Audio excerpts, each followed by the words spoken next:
Stretching from Iceland to Turkey, the leaders of the 44 European countries are now meeting in Prague. The agenda of the meeting is to build a new order and take a united stand against Russia's war in Ukraine.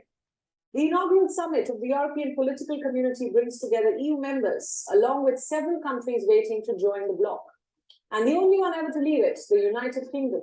But note that one major European power is missing in action. Russia hasn't been invited to the meeting, along with its neighbor and supporter in the war, Belarus. This indeed sends a strong signal to Putin of Europe's united stance against the war. If you just look at the attendance here, you see the importance. The whole European continent is here, except two countries, Belarus and Russia. So it shows how isolated those two countries are. I think what we will see here is that Europe stands in solidarity against the Russian invasion in Ukraine, stands united against this aggressive war. The meeting is the brainchild of French President Emmanuel Macron and is being backed by several European leaders. While addressing the summit, the Czech Republic's Prime Minister made it abundantly clear that the bloc is going to have to be honest about discussions on disputed topics like Russia's annexation of Ukraine. Russia's action from the last week confirmed it yet again. Holding the referenda in occupied territories was a dirty trick. The international community cannot take it seriously. The Europe Club meets as the continent grapples with multiple crises ranging from security fallout of Russia's war in Ukraine to dire economic consequences, including an acute energy crunch.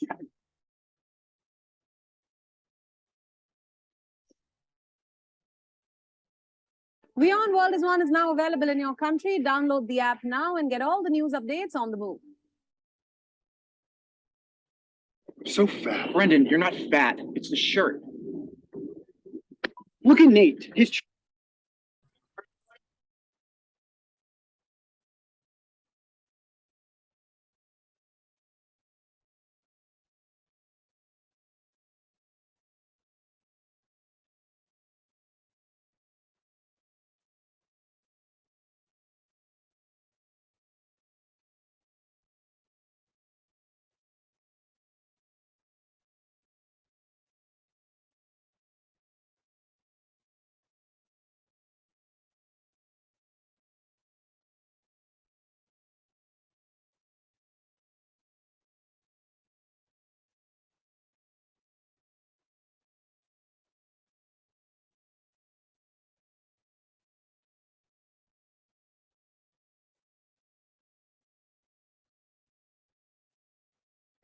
Stretching from Iceland. Hello, welcome to BBC World News. Russian divers are beginning a fuller examination of the damage caused by Saturday's explosion to the CUK Bridge, what the Kremlin had previously hailed as one of its best, ultra-modern and well-defended. Stretching from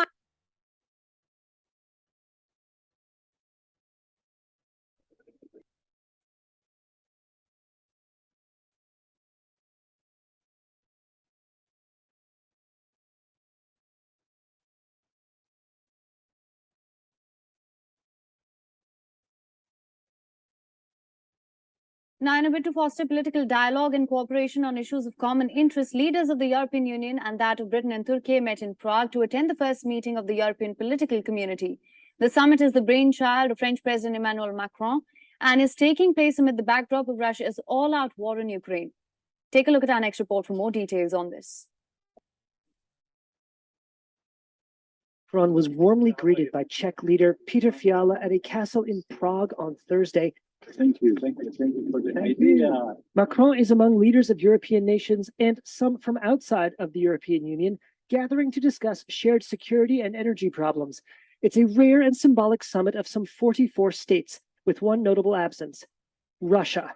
This Prague gathering is the brainchild of the French leader, the inaugural meeting of what Macron calls the European political community. The objective is to share the same understanding of the situation, which is affecting Europe, and to battle out a common strategy. So a strategic conversation, which doesn't really exist at the moment, and which could reduce the divisions.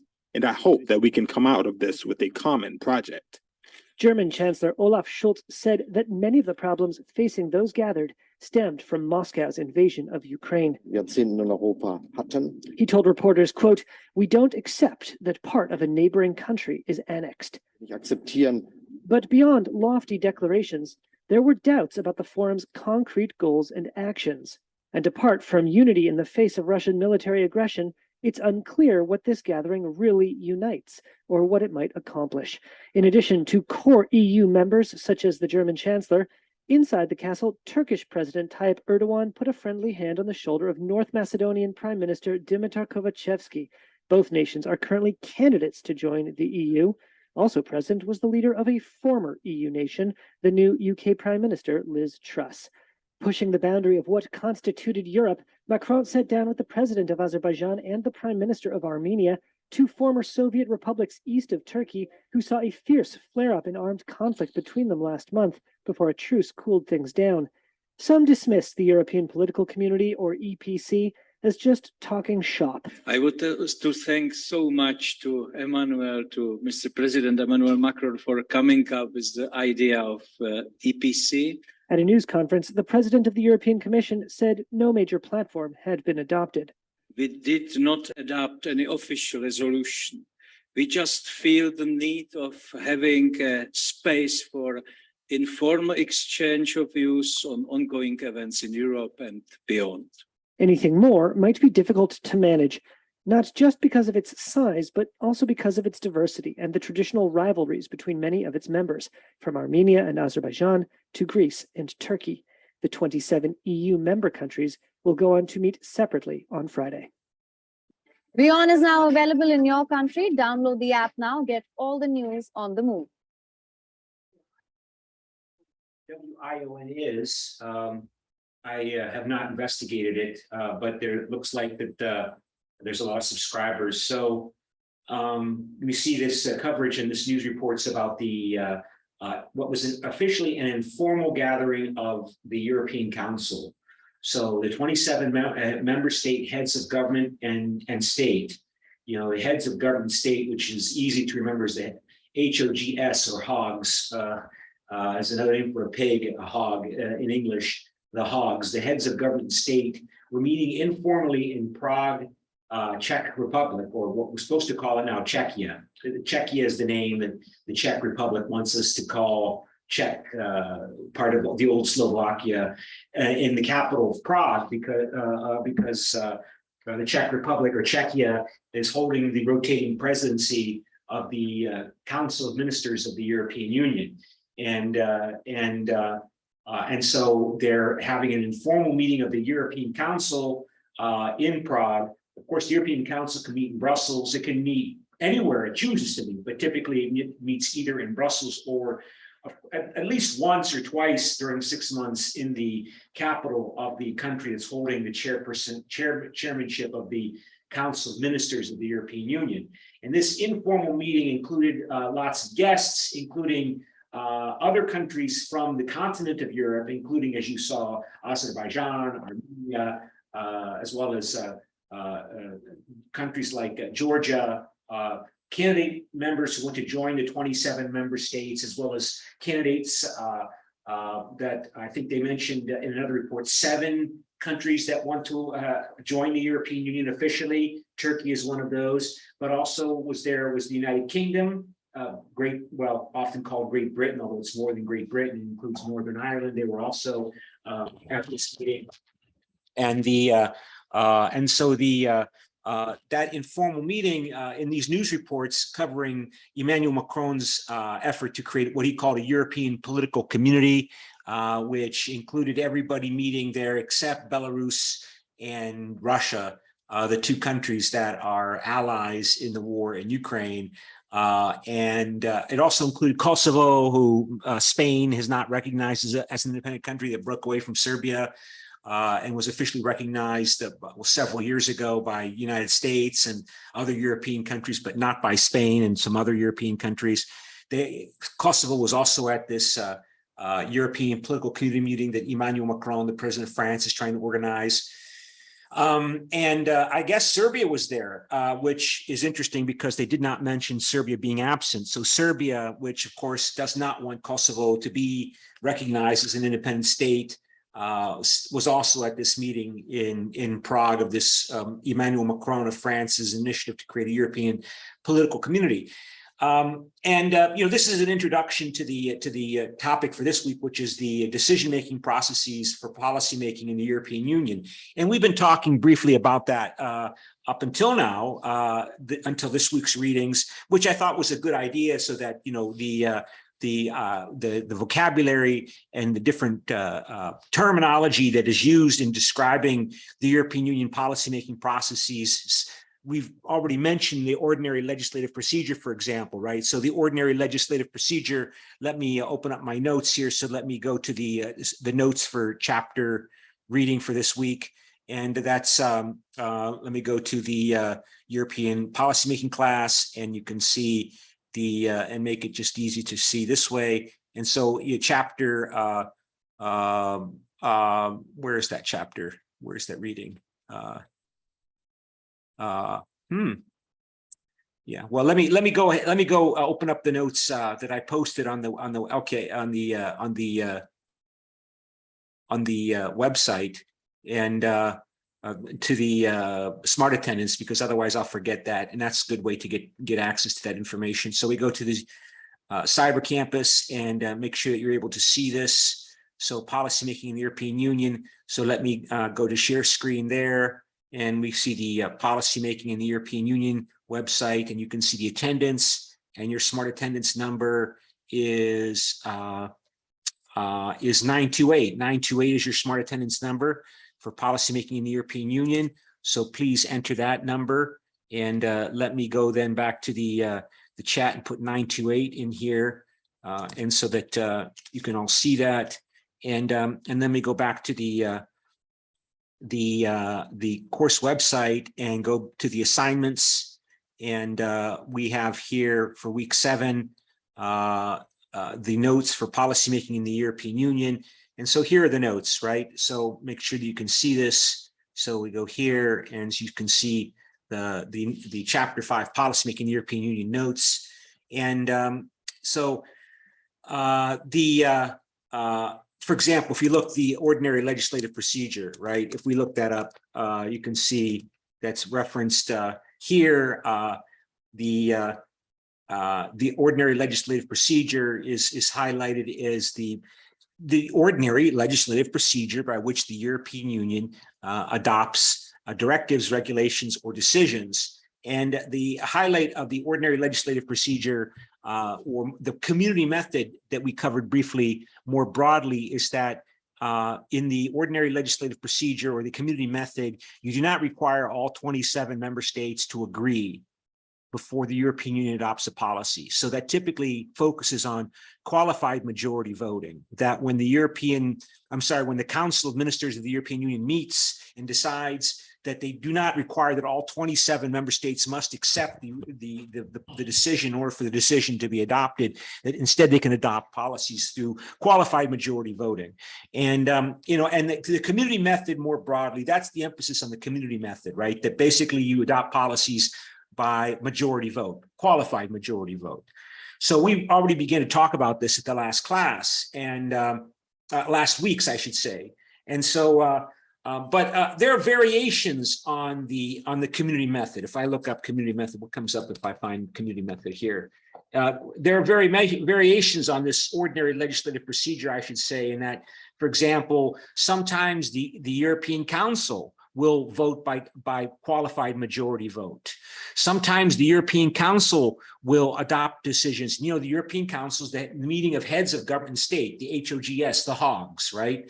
The heads of government and state of the European Union. Like when they nominated Jean-Claude Juncker to be the president of the European Commission, the European Council did not agree, all 27 member states, that they were going to select Jean-Claude Juncker as their primary candidate for president of the European Commission back in 2014, 2015. It's not how it worked in 2014. And that, of course, made the United Kingdom Prime Minister at the time, David Cameron, very unhappy because he did not want Jean-Claude Juncker to be the nominee. So what's the point? The point is that there are many different ways by which the European Union can decide on policies. And according to Helen Wallace, she's a professor of European studies who has written a textbook that is often used in teaching the basics about European policymaking. She counted once, and this is 20 years ago, she counted something like 17 different decision-making procedures in the European Union for the European Union to adopt policies. There's like 17 different, and this is old information, this is 20 years ago, 17 different ways by which the European Union can decide to do something. So, but the point I want to mention here is that when you talk about ordinary legislative procedure, or more broadly, the so-called community method, they're emphasizing that the European Union is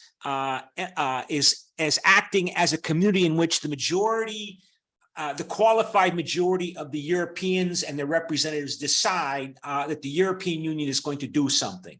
It doesn't require unanimous agreement by all 27 governments of the 27 member states. And that's the ideal. In fact, it's so ideal that they even call it the ordinary legislative procedure. And that was, I think, included in the Lisbon Treaty from 2009. So it's 13 years old. The official name for this process is the ordinary legislative procedure. And it wasn't called the ordinary legislative procedure before the Lisbon Treaty. It was called co-decision. The co-decision procedure was the Parliament and the Council of Ministers both have to agree to, by voting on whether or not to adopt new laws and policies of the European Union, particularly the European community business economic side of the European Union. It was called co-decision, but that doesn't sound very cool, right? So they want to convince the Europeans that the European Union is a democracy, and that its ordinary way by which to decide things is the European Union decides through qualified majority vote in the Council, and the European Parliament has to approve, and that's the ordinary legislative procedure. And when the European Union does not follow the ordinary legislative procedure, that's unusual. That's not typical. That's not desirable even, but it happens. And so again, as we covered at the previous class on Friday when we did our in-class exercise about Viktor Orban and Hungary, and the European Commission proposing to withhold 7.5 billion euros in money to go to Hungary from the European Union because of unhappiness in the Commission and in Brussels and the European Union more broadly about the behavior of the Hungarian government under Viktor Orban and his Fidesz party in Hungary. The decision on whether or not to keep that money from Hungary will be made according to qualified majority vote in the Council of the European Union, the Council of Ministers. And so that's an example of the ordinary legislative procedure being adopted more and more in particularly politically very sensitive and controversial areas. Like, we're going to keep the Hungarians from getting the money that they usually expect they're going to get from the European Union that they've been receiving since before they joined the European Union 18 years ago in 2004. They've been getting billions and billions of euros. So it's controversial. So they're trying to move this ordinary legislative procedure into politically particularly sensitive, that means controversial topic areas, instead of esoteric, general, vague, or not vague, but very esoteric and specific regulations about creating a European single market.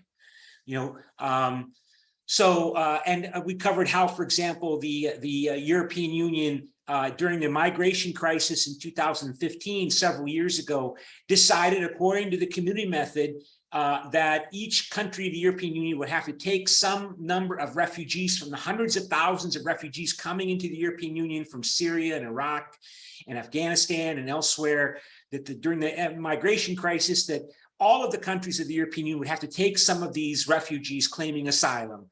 And so they would not all be marooned or stuck or staying only in Greece and Italy, the places where they first came into the European Union from Turkey or by boat from North Africa, that they had to be distributed among all the 27 member states. And that was adopted according to the ordinary legislative procedure. And Hungary is refusing to implement that decision.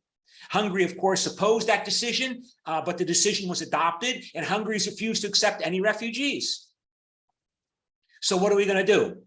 What is the European Union going to do? So we talked about that at the last class. But typically, the ordinary legislative procedure, until more recently, has been dealing with issues that are important, but they're not controversial, right? They're not controversial to the general public of Hungary, Poland, Italy, France, Germany, they're issues about regulating the single market to create a genuinely single market to ease the free movement of goods, services, capital, and labor, the four freedoms of the European community, right? The four freedoms of the single market. And so, for example, here's an example of that. So let me bear with me as I open up another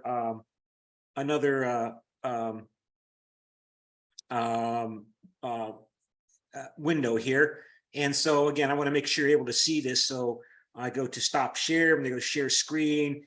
And here is a news report that's important for many people, right? That, if you are a consumer in Europe, you have to have your smartphones and your computers that I'm using right now. And so the European Union, this is from a year ago, the European Union, it says here, unveiled plans, this is last September, to make USB-C connectors the standard charging port for all smartphones, computer tablets, and other electronic devices sold across the bloc, an initiative that it says will reduce environmental waste, but that is likely to hit the Apple computer company the hardest.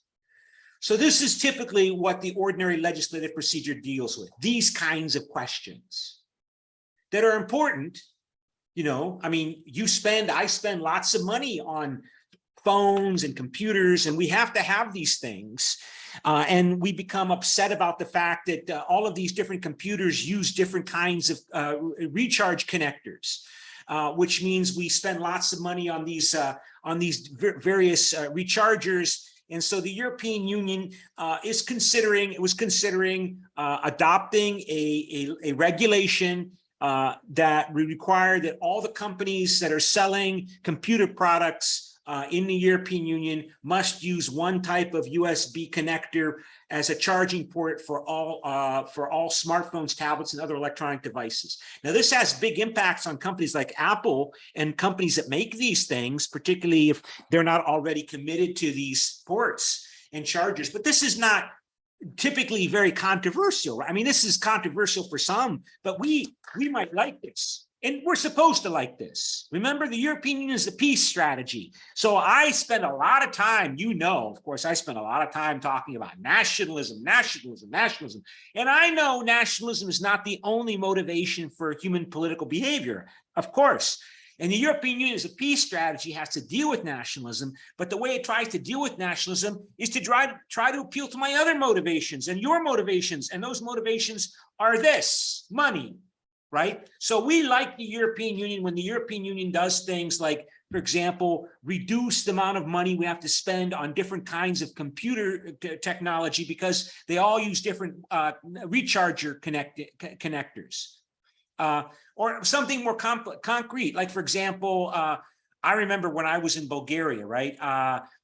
This is 20 years ago. If I wanted to call Greece from Bulgaria, and Bulgaria is right next to Greece, it would cost me about $1 a minute to call somebody from Bulgaria to Greece. And there were people in Greece I needed to talk to. So to call them, the roaming charge was $1 a minute. It's too expensive, right? The European Union adopted policies so that among the 27 member states of the European Union, there are no longer roaming charges like that are exorbitant and ridiculous. In other words, you can call as easily across all of the European Union as you can calling from Seoul to Busan in South Korea. And that took a lot of tremendous effort and negotiation and political bargaining to bring about that single set of regulations to reduce or end roaming charges. Something we take for granted in Korea, something we take for granted in the United States, right? I can call anybody anywhere in the United States, and it costs me no more than if I'm calling next door to somebody who lives on the same city that I live in, right? But to do that in Europe with its 27 member states with their intense identities as national communities, and they're concerned about the well-being of their own telecommunications companies, that Estonia, Latvia, and Italy and Germany, they all have telecommunications companies that they want to help, and they want to make sure that each of these, their own country has their own telecommunications industry and the capacity to build their own kinds of technology. I mean, this is really hard to do because of economic nationalism, right? But we have a strong incentive for that because we all now in Europe, everybody in Europe just loves the fact that you can call on your smartphone anywhere in Europe like you're calling your neighbor in your own home country and not pay high prices, roaming charges. And that appeals to me as a European, as an Italian, as a German, as a Pole, as an Estonian, as a Latvian, as a Bulgarian. I like that. I like European Union as a consumer and a European citizen. So, and that's supposed to make me supportive of the European Union, support European integration, and resist or reject Eurosceptic calls that are claiming that the European Union is forcing us to bring in, people that might be terrorists as refugees coming from the Middle East to live in our countries. People are talking in demagogic, stereotypical terms that we're supposed to reject those people because we like the benefits of the European Union. And there are many other economic benefits, right? Like cheap flights, flying cheaply in the European Union. That's so everybody, until of course the pandemic, everybody was flying everywhere in the European Union because of the cheap airfare that made it so easy. And I remember when it wasn't so easy. I remember, 25, 30 years ago, it was difficult to fly. It cost a lot of money to go and fly back and forth from a West European city to Bulgaria. I mean, you people did it, but it was going to cost you a lot of money. But then in the last few years, of course, leading up into the pandemic, you had these cheap Ryanair flights that made it easy for people to fly around. And we all loved that.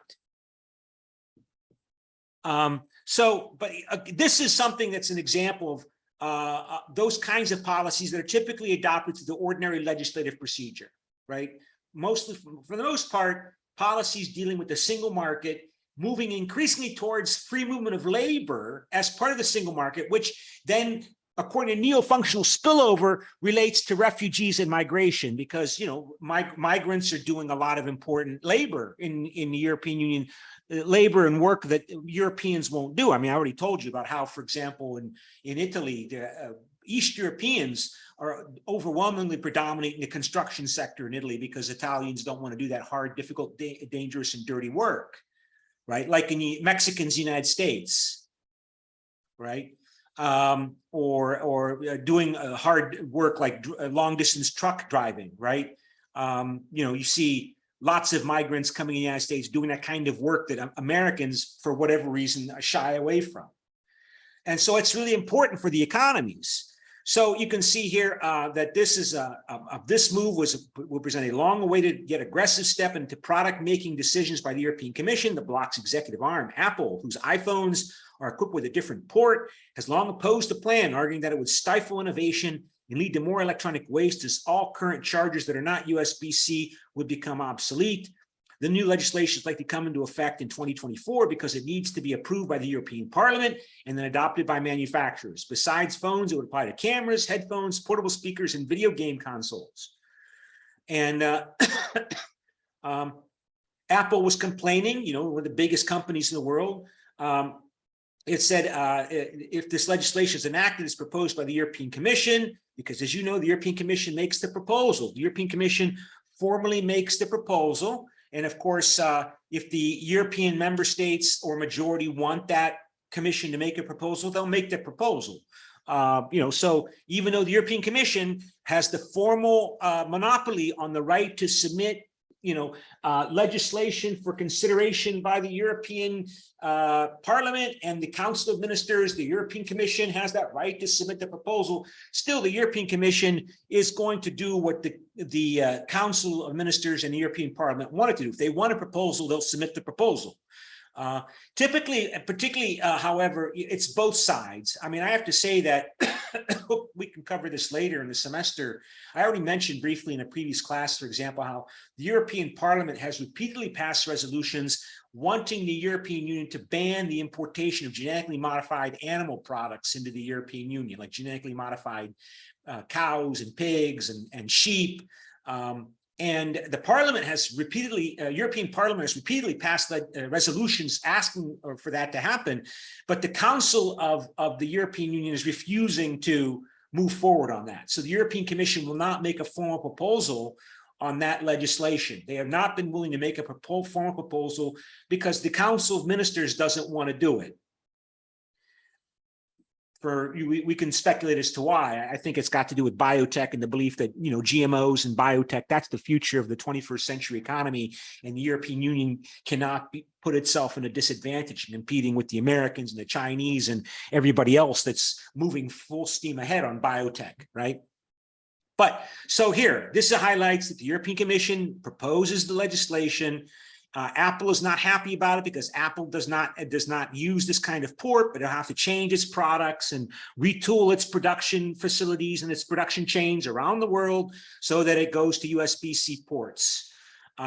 It's the latest legislative setback in Europe for Apple, which European Union regulators have accused of maintaining unfair fees on rival music streaming services like Spotify that depend on Apple Store to reach customers.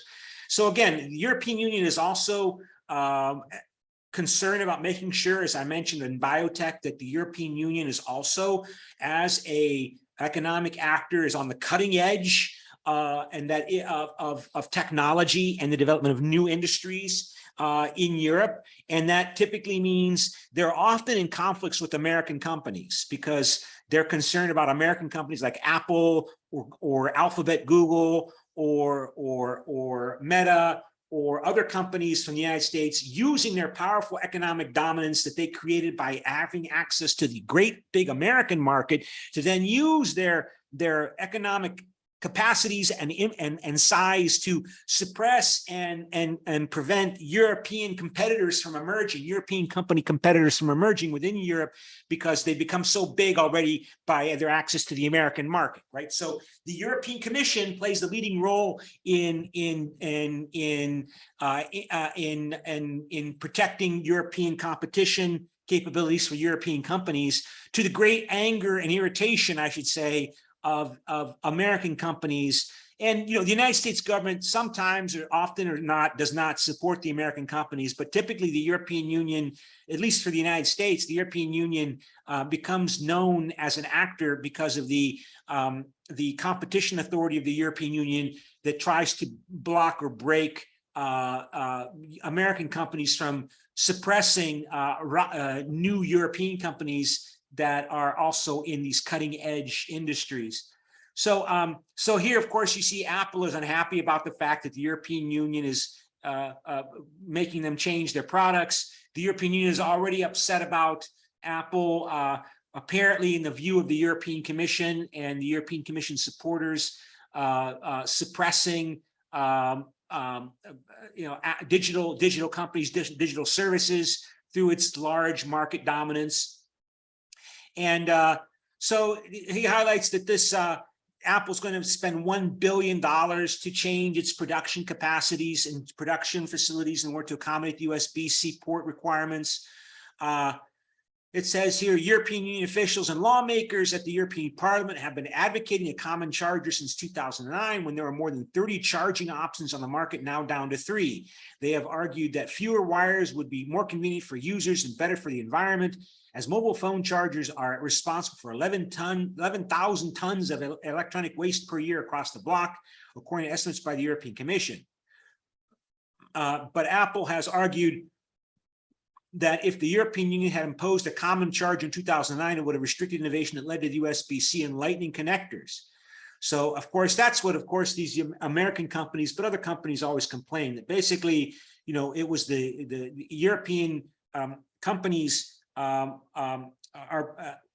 seeking the European Union's protection against competition.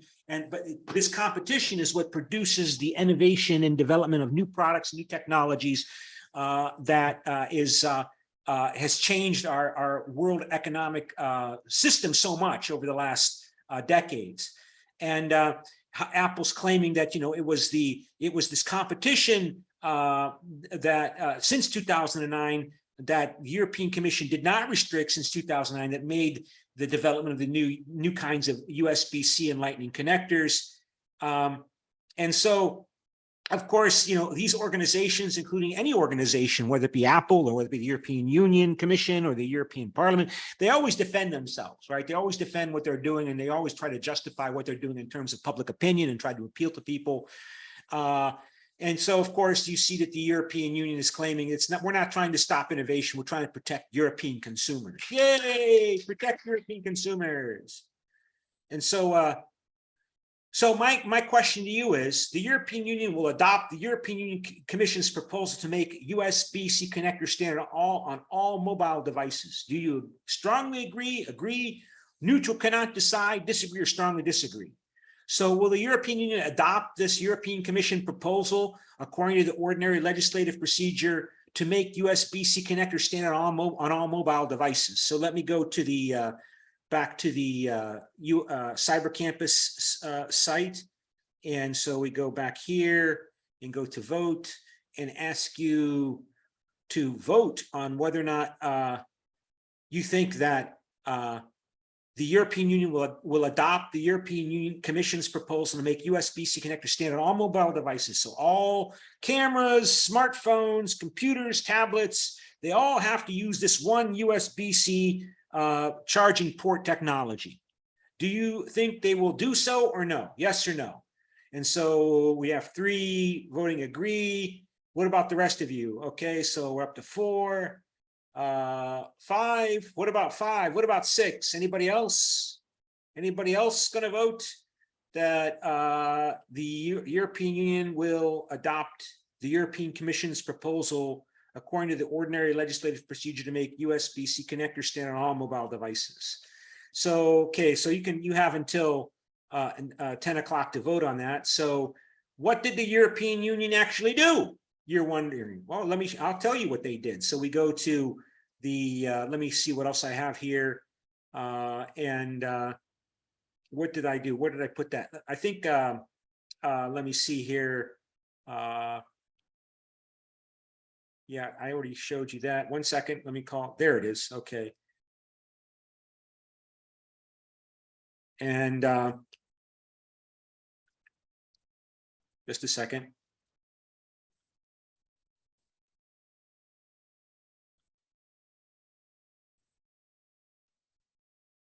I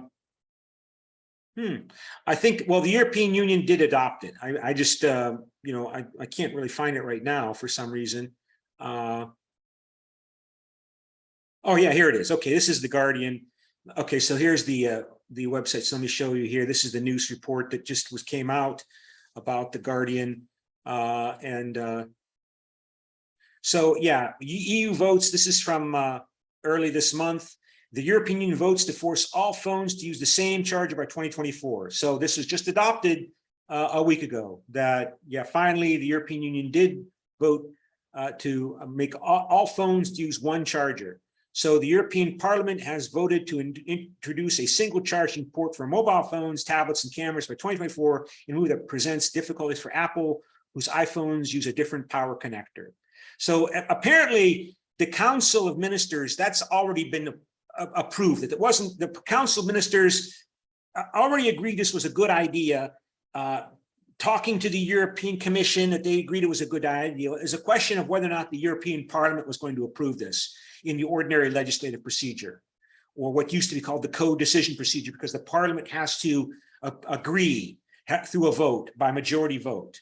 So the Parliament, yay, the Parliament voted to require that all electronic devices in the European Union use that one charging port.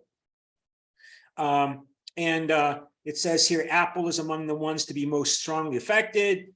It also covers e-readers, earbuds, other technologies, and will also have an impact on Samsung, Huawei, and other device makers.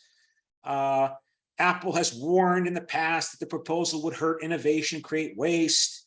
So this is, it took a long time, this month, the European Union Parliament has agreed, and so this is going to become policy. So all products, from smartphones to earbuds, are all going to use one kind of charging port. And so Apple will have to adapt its worldwide global production chain to accommodate that USB-C charging port that will debut next week. It was said the EU lawmakers supported the reform with a large majority, 602 votes in favor, only 13 against. It's been discussed for years. The European Commission claims that the charger would save consumers 250 million euros. I don't know if that's per year or whatever, but that's what was decided. So yay, ordinary legislative procedure, yay, co-decision, European Parliament, yay. So yeah, but the way that this news report is covering this, it sounds as if this has been approved by the Council of Ministers a long time ago. It's just a matter of waiting for the European Parliament to get around to approving it.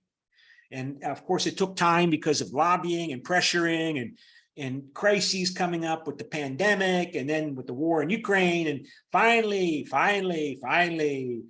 just a week ago, finally, the European Parliament voted on it and overwhelmingly approved it by 602 votes to 13.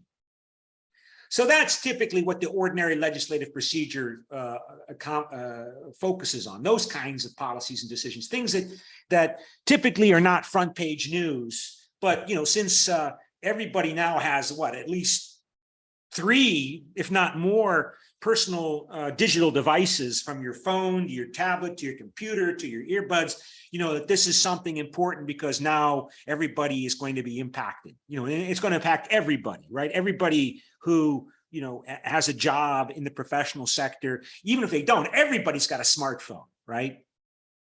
Everybody's got a smartphone. So this affects everybody. But typically these kinds of economic policy issues, they cover issues that are so specific and unique that you don't hear about it. It's not going to be in the front page of the Guardian newspaper like this, for example, on this website, right? And I get email, notifications for upcoming European Commission proposals on policies all the time. Maybe I can even show you, right? Let me see here. This is the kind of thing I've signed up for to get a sense of how the European Commission is always attempting to show that it's open to input. There's not a democratic deficit. It wants everybody's input. So this is, for example, my email from the European Commission. Have your say. You want to participate? Okay, here are proposals that the European Commission is preparing. Plant protection products, records to be kept by professional users. Yay! I'm not going to probably spend any time or effort commenting on this, but I can if I want to. I can comment on plant protections but some of these are more complicated. Some of these are more specific. Some are more sensitive, right? You see here, there's actually waste from electrical and electronic equipment, evaluating the rules. That's interesting. Stabilization association process. Some of these are, somewhat controversial. So I get these kinds of messages once a week, right? And most of these do not, get front page coverage on news websites. So, and anybody can sign up for these. You can sign up, anybody can sign up to get these emails, and I can comment if I want to, right? So if I click here, and let's see what comes up if I click here. Again, since we're talking about the European Union and its so-called democratic deficit and how can we participate. And so about this initiative, you can see about this initiative that beginning in 2012, there's a directive from the European Union on waste from electrical and electronic commitment products at the environment and health product. Okay, call for evidence, feedback open. You can comment from October 6th until November 3rd. And Commission would like to hear your views. So you can go down there and you can read the details if you're interested in the details. So you go here and you download this PDF file that, you know, gives you all the details. And so you can see the details. And of course, if your business or employment is connected to these areas, you're obviously going to be more interested in taking attention and paying attention to these issues. And you're going to comment. You might lobby and pressure the European Parliament members that represent your country and your district about this issue, because this is very important to you. But most of these issues, most people are not going to really respond to, because they're specific economic regulations. And this is the typical type of policies that the ordinary legislative procedure deals with, but sometimes more controversial, sometimes more controversial. All right, so then we go to we only have like 12 minutes left in the class. So I guess we go here and I open up the notes again. So, and then we go to the notes, and hopefully you can see the notes and see if I can find the notes. And, you know, I have lots of different files open here. So of course, there we go. So I think you can see that. Make sure that you can go to screen share again, go here, and we go share. And so, you know, this class, this chapter is the introduction to all of these different procedures for adopting policies, about how the European Union emphasizes democracy and transparency. So they try to encourage you to comment if you want to have a comment on draft proposals, like I just showed you through the European Commission, sending out those weekly emails to millions of people, have your say in all of the different languages, right? They have to be in all 24 languages. So I get the ones in English, of course, but, you know, Estonians and Latvians and Romanians, they're going to get them in their respective languages. Of course, some of these rules for decision-making are more formal, some are more informal. And, you know, that relates to the debate topic for this Friday about how important are the informal rules, and maybe are the informal rules more important than the formal rules. That basically this commitment to cooperation is critically important. I mean, it's just that the attitudinal behavioral commitment of the establishment elite of the European Union, that they have to make this work, that they believe that if this doesn't work, that they're going to be replaced by people like Vladimir Putin in Russia. They've had bad experience that European countries competing with each other make their problems worse for each country as they each try to get benefits at the expense of their neighbors. This is called beggar thy neighbor policies, beggar thy neighbor policies. And that these establishment of the European Union, the rulers of France, the establishment rulers of Germany, France, Bulgaria, and so on, believe that they have to cooperate, they have to hang together, or else they'll hang separately, to quote Benjamin Franklin in describing American leadership at the American Independence War 250 years ago. So, but of course, we have lots of lobbying by civil society, you know, people that are concerned about their economic well-being or human rights or environmental or nationalist issues. Competence is a term you see a lot. This is a legal term. It doesn't mean that you're smart or dumb. It means, does the European Union have legal authority? Competence means legal authority. So is the European Union, does it have legal authority or competence in agricultural policy? Yes, in fact, it has sole competence in setting agricultural policy among the member states of the European Union. The European Union shares competence in other policy areas, like, for example, in environment, with the member states of the European Union and their governments. The European Union also shares competence, or legal authority, I should say, to make environmental policy. Decisions are one of the three types of EU legislative acts. The other two are directives and regulations. So, you know, we saw that electrical waste product proposed regulation or directive referenced in that have your say. So directives basically are directives to the member states to please achieve these objectives, implement these laws and policies that we have adopted as a framework in Brussels. The way you Italians do it your Italian way. The way you Estonians do it your Estonian way. The way you Romanians and Greeks and Spaniards and Portuguese do it. Just get it, just do it. We give you a directive to do it, to achieve these objectives and implement it the way that the Italian law requires that you to implement it in Italy. The Portuguese law requires you to implement it in Portugal. The German constitution requires the Germany to implement it in German, according to German law. Just do it. And decisions are directly applicable, but those are like, for example, to require that that companies and all actors must act on them immediately, that they don't require the member state governments to adopt laws. So directive is the most common form of European legislation that specifies the goals to be achieved. It limits, for example, you have to reduce your greenhouse gas emissions or pollution in some area. And each member state decides how to achieve that goal. It contrasts with EU regulation. EU regulation is directly binding. It specifies the means as well as the ends. We only have several minutes left. So a dossier is the name given to a file or full of papers, which it pertains to a particular policy instrument that the EU is negotiating. Yeah, I mean, it's just a policy area, okay? So fonctionnaires is the French term for EU officials. They are international civil servants. Keep in mind, there's not that many of them, no more than, it depends on how you count, but, about 30, 40,000 fonctionnaires work directly for the European Union.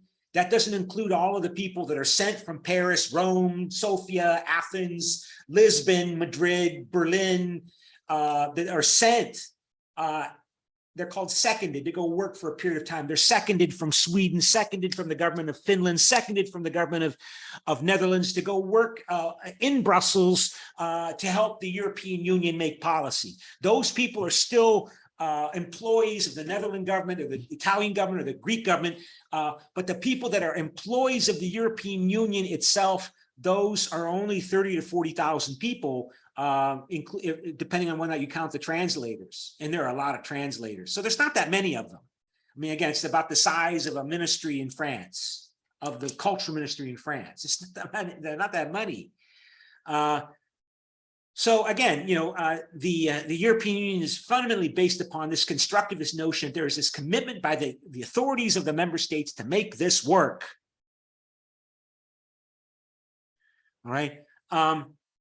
So, among 27 different countries, and they have 27 different histories, 27 different political cultures. So there's always lots of reference to the treaties and the legal basis for any kind of action according to the treaties of the European Union that are adopted, because it makes it easier for the members of the European Union from Estonia, Latvia, Greece, Cyprus, Malta to talk to each other, because they all know what the articles are on in the treaties of the European Union, the Treaty on European Union, the Treaty of Functioning of the European Union.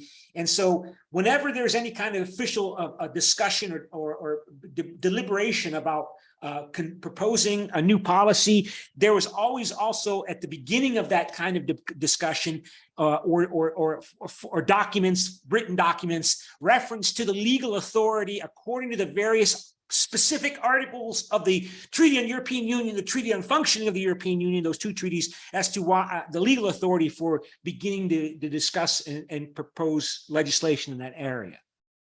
I mean, I was told, 20 years ago that if you go to Brussels, all of the people that work in Brussels, they carry around hard copies of the treaties of the European Union with them in briefcases. They carry them with, now maybe they do it electronically, but they always have copies of the treaties with them, because they're always making reference to the specific articles of the European Union. So you can see, right, under Article 289 on the Treaty of the Functioning of the European Union,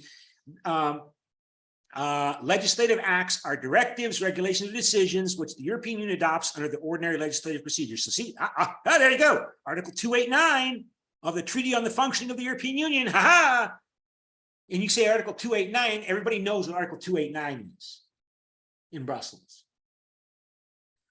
So lobbying, I mean, one of the reasons why perhaps, you know, that it took so long for the parliament to finally decide on the PowerPort legislation was because all of these different companies and actors are pressuring and lobbying the European Parliament to adopt certain policies. And so lobbying is an attempt to influence policymaking. And that's, you know, an essential part of any democratic political system, even though many people in the United States, but also in the European Union, are very suspicious of lobbying by these, particularly these rich, powerful companies using all of their money to hire lots of lobbyists and attorneys and pay them lots of money to pressure and influence the members of the European Parliament or the other legislatures, and, you know, promise to help them in their elections. This is essential part of democracy, right? So even though we might not like it, this is what you and I, as well as companies, rich people and poor people, have a right to do, that we can ask for our government of representatives to help us. That's what lobbying is. We ask the people that are in a government to help me, in my case, whatever my interests are. And of course, if they help me, they want me to help them, probably. Because, you know, we don't believe in Santa Claus, do we? Nobody gives you anything in this world for free. If somebody's going to help you, they want you to help them. And they at least want me to vote for them in the next elections. They might also want me to give them money, if I have lots of money, for their political campaign to help them win the next elections by buying advertising time on television and Facebook. If they help me, they expect me to help them. Opinions are statements of the European Union on particular issues. Rapporteurs are the members of the European Parliament that the European Parliament assigns to prepare a report for one of the European Parliament's committees on behalf of the rest of the members of the committee. So that's a French term. Again, rapporteur summarizes the work of the committee. The reason why that's important is because when that report often becomes the first draft of proposed legislation, right? The person that's a rapporteur, they do most of the work.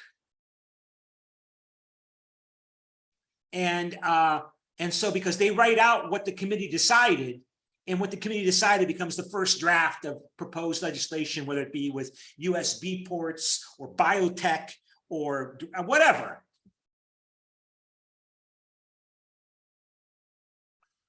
The European Union makes recommendations to declare an official view on issue or area and might well make a suggestion on a particular course of action.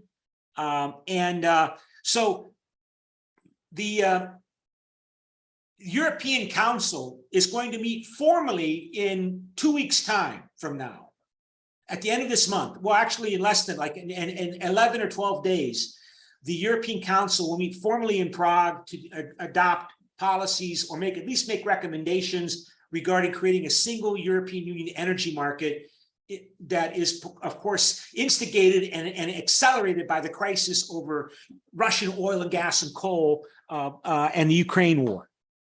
So let's see how this process works in creating a single European energy market. That's the big talk coming out of the officials in the European Union, that the European Union needs to get serious about creating a single energy market. Okay, so regulations are the binding legislative acts that apply directly to the European Union. We already talked about that. Transparency is the process of making European Union documents and decision-making processes more accessible and open to the public. And transposition means a directive. This is what countries do when they get a directive from the European Union. They have to transpose that directive into their own Italian or Bulgarian or Greek or Cypriot or Maltese or Portuguese law. You have to transpose the directive. And the European Commission will watch and see to make sure that those countries actually do that, because they have a deadline typically. There's a deadline given, like you have to do it within 2 years or something like that. And if the European Commission is not happy with how Italy or Portugal or Greece is doing in transposing particular directives, the European Commission can try to sue those countries before the European Court of Justice, the Court of Justice of the European Union. Okay, that's where we have to end today. And we'll pick this up on Friday. Any questions? If not, I will close the class. Bye.